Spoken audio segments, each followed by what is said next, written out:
Welcome back to On the Ground. My name is Shannon. Oh, how we doing today? Well, as you can see by the title of the video, we got some unboxings, some things to talk about today. It's 5:08. I didn't get up till like 3 p.m. today. I had to work hard this week. I haven't made no videos. I haven't got this camera out yet. I plan on it. Before I do these unboxings, I'm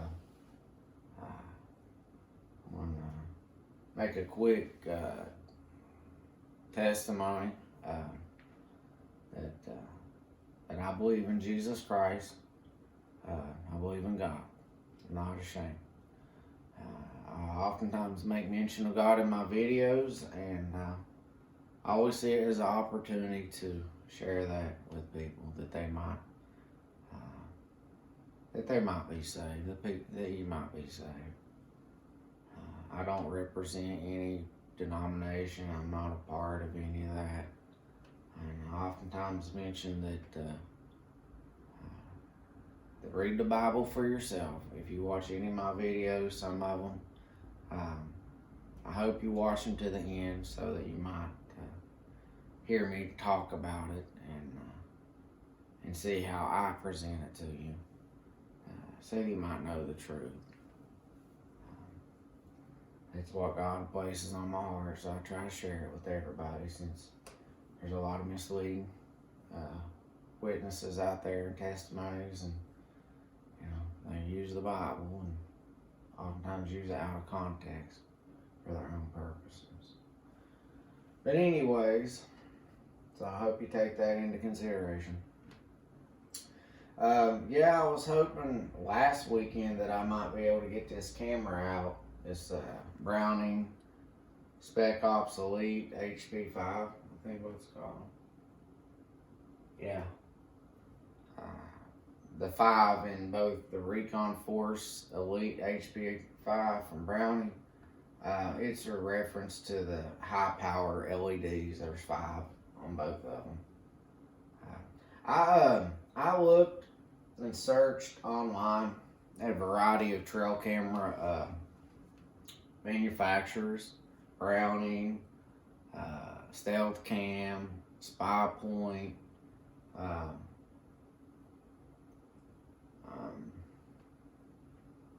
Bushnell, Kudalink, if that's how you pronounce it, and various models that they make.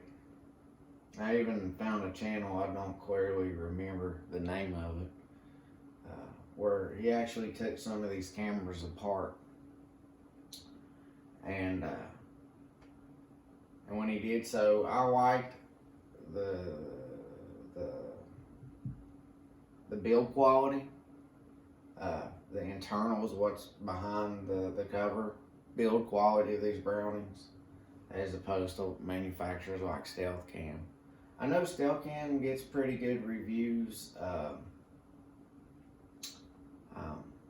but the way they're built inside might not hold up as long as the Brownings over time. But the as I posted the videos on my YouTube channel, the HP5 Elite, I haven't checked the Spec Ops. I figure it's going to perform very similar. The clarity, it's only 1080p. It's not like 4K, but the image quality and everything is excellent. It's excellent, in my honest opinion. It's excellent. I still want to go over some more things. I want to try some things out for myself, and then I can tell you about it later, about maybe better ways to set it up as far as time length and things like that. But the image quality is very, very good. I mean, it's $180 by itself. The camera currently on like Amazon. They have some bundle deals, but if you watch my other unboxings, when I did this one, came in a bundle deal. The packaging didn't come in a plastic bag as with this one.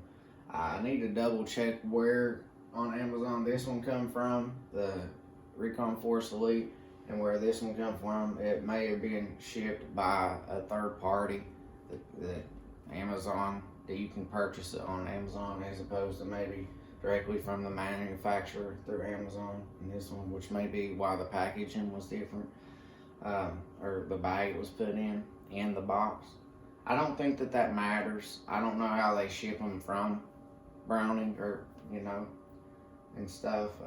So I don't think there's anything wrong with it. I just, the packaging on this one was better in the bag. But if you can see, it's got the tab. It's meant to be put on the shelf and wherever Cabela's or whoever carries them.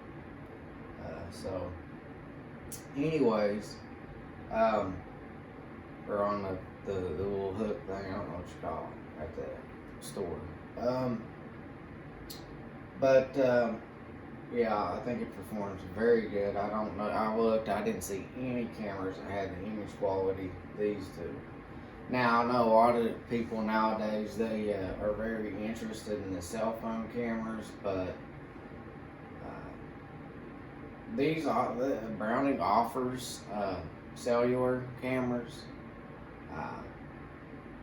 but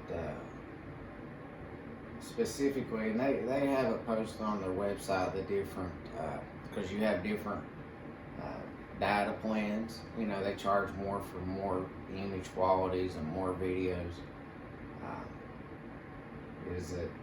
I don't know if it's Stealth Cam or Spy Point, but they seem to offer one of the better deals.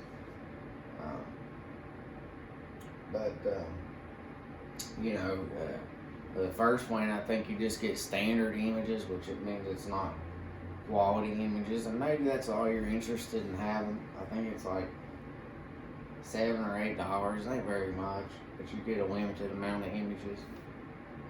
You have to look on their website and look more into it. It's in kind of like fine detail if you're looking at it on a monitor, or if you're on a phone, you might have to zoom in to try to read it better. Yeah, I think it's like, for the one I was looking at, for maybe 100 videos, I don't know what the length is. For HD videos, it's like $30 a month, so kind of gets pricey. But the thing and they have apps for your phone to control them, and the image quality might not be as necessary as with your phone. I'm using my phone as a camera, so I can't use it, but because it's a much smaller screen, so the resolution isn't as important as like on a monitor or even a TV. But anyways,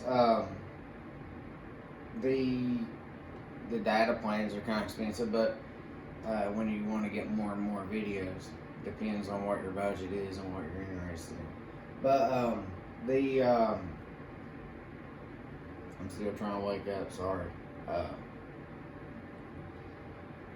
The cellular cameras, some people have trouble with them getting a signal, which if you're hunting in an area where you get trouble with getting signal with your cell phone, if it's AT&T or Verizon, because most of them have either AT&T or Verizon or both, you can switch even if you start out with one. It doesn't have to do anything with who you use for your phone. It's completely separate from that, so you don't have to have AT&T or Verizon as your carrier for your cell phone. Anyways, you don't have to, it's completely separate. Anyways, if you have trouble with getting a signal wherever, that cellular camera might not be worth buying to begin with. You don't have that option, maybe depending on where you live in the cellular service, but you can go to Verizon's website or A&T's website, and they got like a coverage map, and that might give you somewhere to start. so you know which one to pick.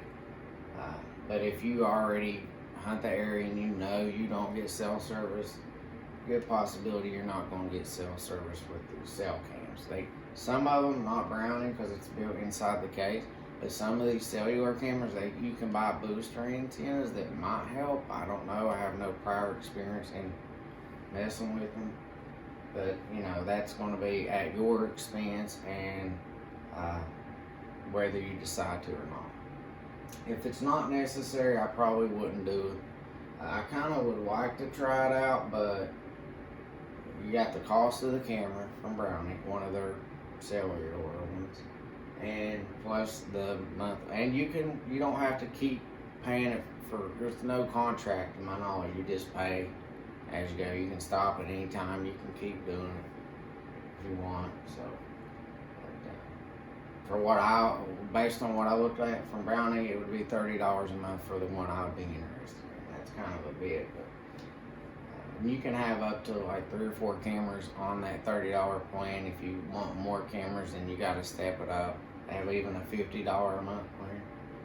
So, but anyways, so yeah, I couldn't find any other cameras based on other people that have done reviews or anything that had better image quality than this one. Since I haven't put this one in the field to test it, it's Browning Recon Force Elite HP5. Does provide excellent image quality for a trail camera. It's $180 if that's beyond your budget. Then you might want to look elsewhere, but it does have the best image quality in my opinion. Trigger speed's fine, does pretty good. I seen a fox run across the range of this one. It barely seemed to catch it, but it did catch it. I was able to put it into Premiere Pro and slow it down so I could see more clearly to determine it was a fox, I believe. Because based on the way it recorded, it was so fast, so I couldn't really tell for certain. So I put it in Premiere Pro and was able to slow it down and watch it in like slow motion. So yeah. But, anyways, so I have an unboxing here. The first package, it has to do with the trail cameras. I'll surprise you a little bit, with it. But I don't know if it's going to work or not. So we'll just have to see. I might not even really need this now. But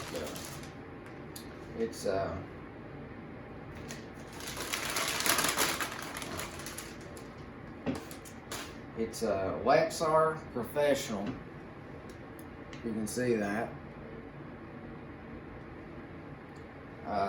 2 SD cards. Has 250 megabyte speed. It's one of the more recent ones and newer ones. I don't know if it's compatible. We'll see. It's 256 gigabytes a piece. And I got 2, so I can try it maybe in both cameras. But I figure if it don't work in one, it won't work in the other. But even if I can't use this for the trail camera, I can use it maybe in a camera that I might get in the future. I mean, I have other SD cards, and if this one don't work, I'll just order a different one. But so let's see if it works.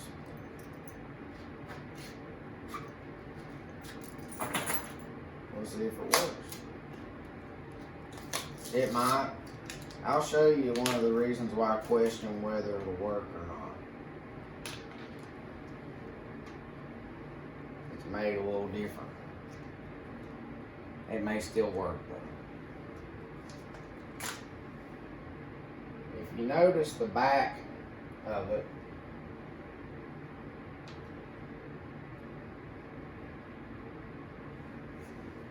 the contact points when you're putting it in a camera is different.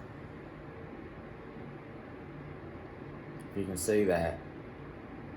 The new one here I got the Lexar and then the SanDisk has different contact points. I don't know if these contact points are going to make a difference. You can watch another review if you're interested in knowing about this. But we're going to see if it works. I don't believe it's going to damage the camera. I don't believe it's going to damage the camera. It'll either just say not compatible or it won't work.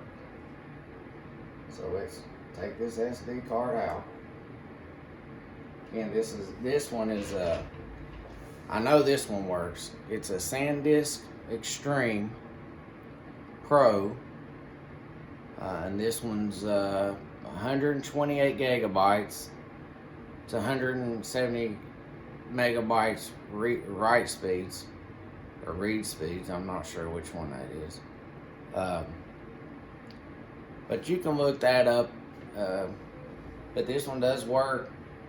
You probably can get this up to 512 gigabytes, 32, 64, whatever you're interested in. But this one, I want to see if it fits, if it works. We'll see where it's compatible or not. So we'll see together.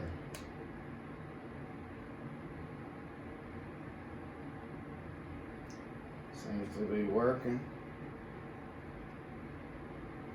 Camera set up. See where I can find delete all.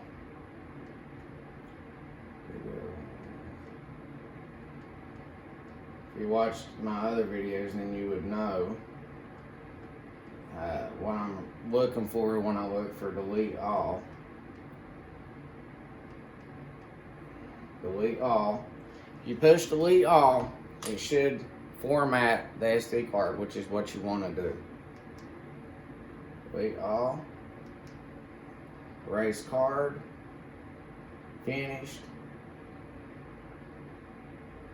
So it does seem to work. At least it's not giving me no. It's in black and white. I don't know what happened there.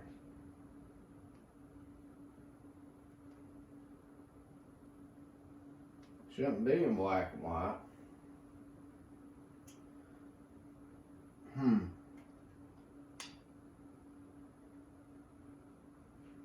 me see something here. Camera setup. Video quality, ultra.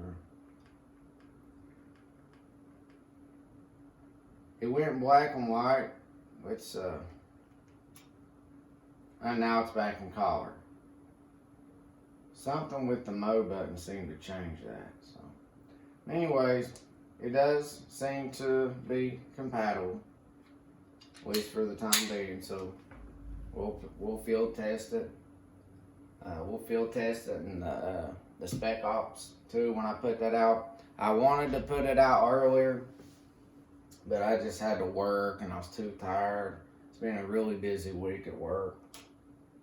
But I don't have to work this Saturday though. That's a good thing. We were scheduled originally, but I guess we got what we need to get done this past week. So, got another unboxing.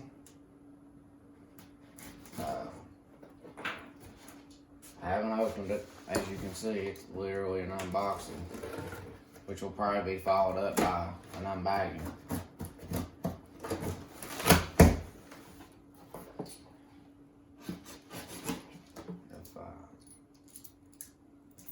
I got the Sitka Open Country Traverse hat on. I wanted to try their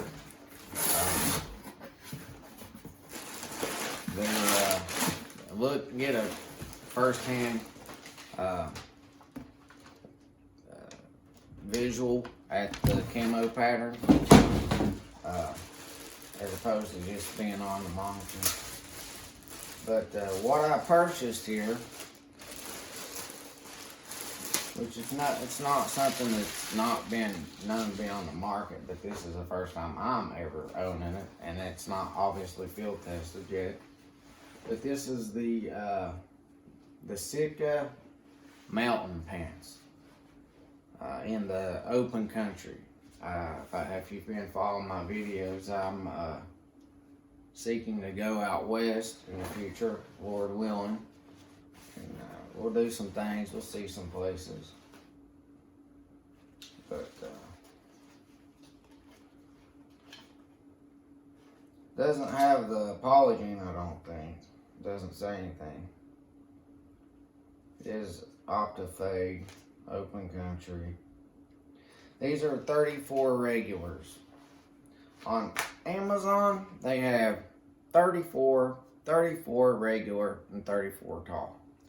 I don't know if there's a difference between 34 and 34 regular, or if it's just something wrong with Amazon's options. I looked on Sitka, I think they only have 34 regular and 34 tall, so it may just be something wrong with the way they got the setup on there. I'm gonna go try these on. Give me just a couple minutes and I'll come back wearing them.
I don't know how well you can see, but they do seem to fit a little snugger. Not bad at all. Fit really well.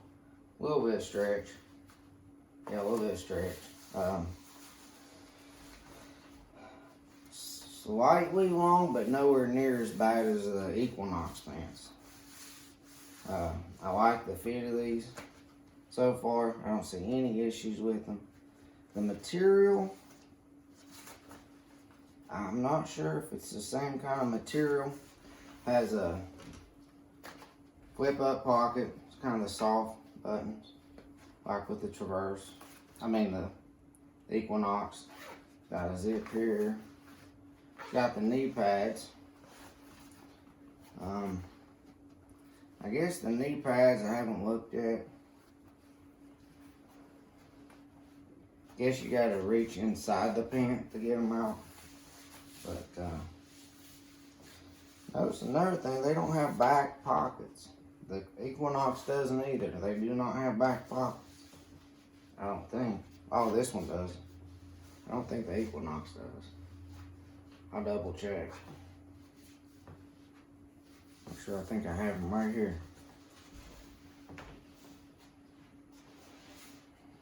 Maybe. Yeah.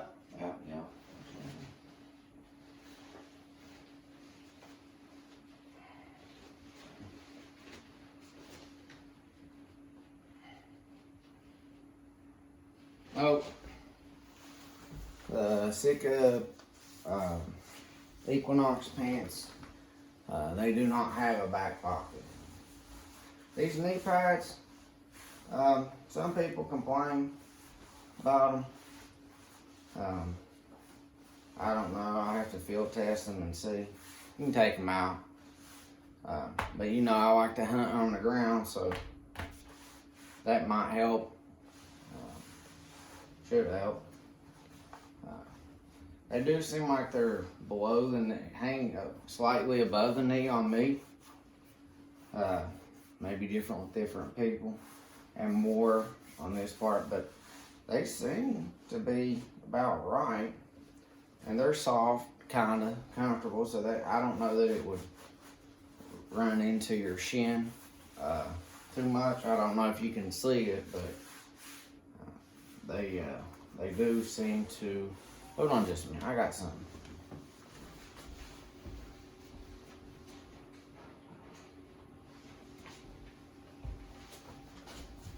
I don't know. Maybe you can see it better. They do come like, you know, right here. So they're a little above the knee and about that far below the knee. But they're kind of soft, so I don't know that they would create any kind of rubbing issues in the shin. I haven't worn them, but it does have somewhat of a stretchy material. It said abrasive resistance. I don't know. They aren't Carhartt pants. Of course, I can't say how good they are in the field. They seem comparable to the Equinox pants. Yeah, the material seems very much comparable to the Equinox. So, I don't know. I was considering if you followed before the Cooey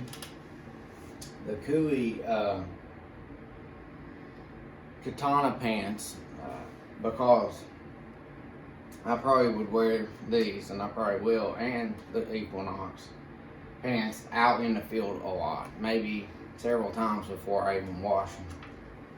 But you know, and I oftentimes get into dense, thick, rough areas. That's just consistent with how I am in the field. But my point is, you know, I don't want them to rip and tear. I don't know how durable these will be. You know, with a twig or something getting snagged on it. If you watch my other videos, you know that the heavyweight bottoms, of course, they're not as abrasive resistant, I think, as these. But these aren't Carhartt pants. They're not duck canvas. They're not that tough. I don't know about the katana pants from Cooey, because I was looking at them, or any other pants, but by any of these manufacturers, First Light, Cooey, Sitka, Black Orvis, or Cabela's, or anybody, right at this time, if you need a really tough pant, you might just look at Carhartt if you need something like that, or something like Carhartt. But I mean, I like them. They're the camo pattern I like. As I mentioned before, I also have the Optifade from Sitka Subalpine, but I'm not a big fan of the green. But it might work okay. And like I said before, it's not about how it looks as much as it is about concealment when you're hunting. So yeah, I'm gonna try these pants out sometime. I don't know when. It's getting winter time. It's probably gonna get really cold for here long. But I did plan on taking the when it gets really cold, probably mid to end of February to sometime in, or mid to end of January to sometime in February, going outside here on the Lake of Michigan in Sheboygan. It gets extremely cold and windy, so I might put that Sitka gear, the Fanatic hoodie, the heavyweight bottoms, and maybe something else as a mid layer, and to see if it in the gator, and see how cold I can tolerate just sitting out on the deck, you know, like you were sitting in a tree stand or something. Except, you know, but I'll see. Maybe we'll do a video on putting it to the test and see what my findings and results are. I'll try to find the thermostat, and we'll that way you'll know what the temperature actually is, and maybe sit out there 4 or 5 hours. You know, some of it is not too unbearable. Maybe watch me a couple movies on my phone to pass the time. I don't have a set of warm gloves. I have the Fanatic gloves, but they're just not meant for something like that. They're good for the bow, so you can wear them under, or even a gun. You can wear them under a warmer glove, or keep them in that pouch if you want, depending on how you see it. But like I mentioned before, I like to keep my release on my loop and my bow out, and my hands on my bow to be ready when I'm hunting. So yeah. What else was I going to mention? I've been looking at some warm gloves. I was looking at the Sitka Windstopper, the Sitka Incinerator mittens, the Kui, I think North Star gloves, and I've looked at First Light, the cold Alpine gloves or something like that, but you know, I want the dexterity, not so much the mitten. But I want the ability to actually take them off, you know, at least long enough to draw back with the bow and, you know, hit my release. And there's also some other things I was considering doing. In one of my previous videos, I shot multiple arrows quickly. I'm considering increasing the capacity of arrows and coming up with a method of releasing them even quicker than that, you know, practically. So we might do a video on that. And well, that may wrap up this video for now. Still waking up, so I might make some videos in the future, this weekend, on some other stuff. I don't have any plans right now. We might go over some stuff, but this is Shannon from On the Ground, and I will see you next time here on the Ground.